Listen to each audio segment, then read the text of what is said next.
Welcome to your daily writing habit, episode number 161. If you're writing a book or thinking about writing a book, or maybe you've started writing your book and you're having some trouble finishing it, or maybe you finished it and need some ideas for marketing it, you are in the right place.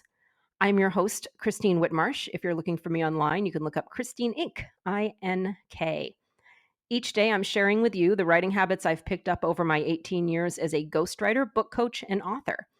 I have found that three things in particular have a huge impact on an author's success, and they can actually turn someone who doesn't consider themselves an author into one. They are writing fundamentals, productivity, and mindset habits. Here's today's inspirational quote. Never let a bad memory get in the way of a good memoir. Joni Levinson. That's true. I mean, don't just blatantly make things up, but remember you're being creative. A memoir is a more creative version of a biography, so you do have a little bit more flexibility. I know I just finished my memoir with my own ghostwriter, and there's a whole story behind that. And yeah, I had to really dig deep and figure out some stories that I didn't think I remembered. It's amazing once you start telling a story that the details kind of come rushing back. But anyway, that's today's inspirational quote. And this week, I am revealing the questions I ask new authors in my intake interview when they begin working with me. So this may be ghostwriting clients, book development clients, book coaching clients, any kind of book clients. And it's really exciting because in the intake interview, I get to listen to their story of why they've decided to write a book and all their goals that they hope will come out of it. And I can start plotting how I will help them reach those goals. So super exciting. So I've been revealing my 7 questions. And if you think you've seen these 7 questions elsewhere on the internet, please keep tuning in to the episodes this week because I'm adding all sorts of valuable context that I did not add in the written version of my author intake interview. So we are up to question number 6 today. And I like this one. I have to say, this is one I came up with recently and I'm pretty excited about it. What are your coping mechanisms for times you've gone outside your comfort zone and done something new?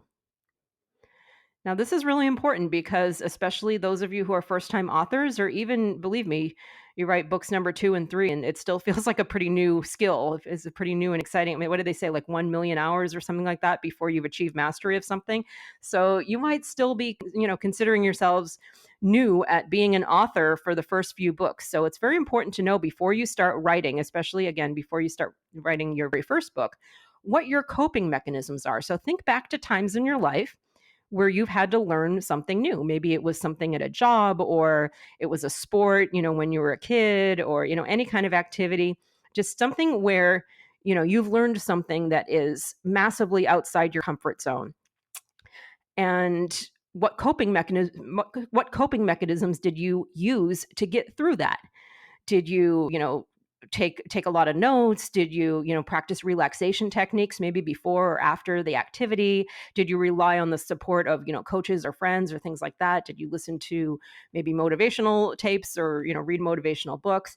How did you handle the process? Because it can be a pretty rocky process of learning something new. Trust me, many of you know me and see me on social media as hashtag flying ghostwriter. So yeah, there's a little secret for you. Look up on Instagram, hashtag flying ghostwriter.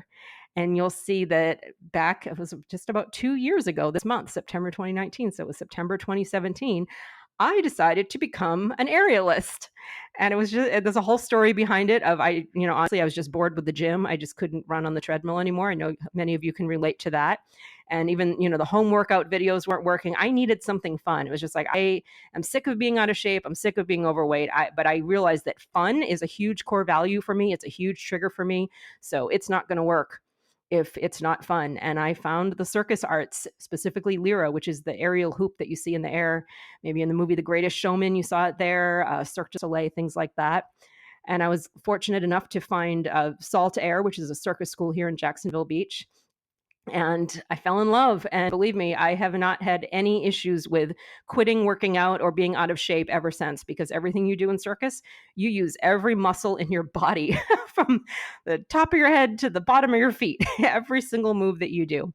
So for me, my to go with today's question, what are your coping mechanisms for times you've gone outside your comfort zone?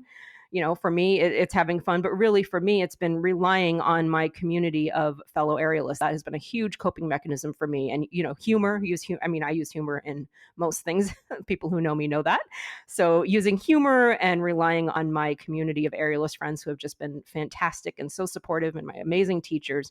So those are my coping mechanisms, friends and humor. So before starting to write your book, look at what your coping mechanisms are, because writing a book, it's most likely foreign territory for you, so there will be all the things that come along with that, all the nerves and anxiety and obstacles and mindset things, all the things like that. So figure out what your coping mechanisms are ahead of time, so that when you run into those problems, they will be less problematic. That's today's question. Tune in tomorrow for my final in the 7-question series of questions I ask new authors when they start working with me. Be sure and drop by my Inc. Authors group on Facebook also for motivation, accountability, book writing and publishing resources, and more. Thank you for joining me here on Your Daily Writing Habit, where I'm helping you write and finish writing an awesome book. And if you know someone else who wants to write an awesome book, please let them know about Your Daily Writing Habit. Thank you very much. And until tomorrow, happy writing.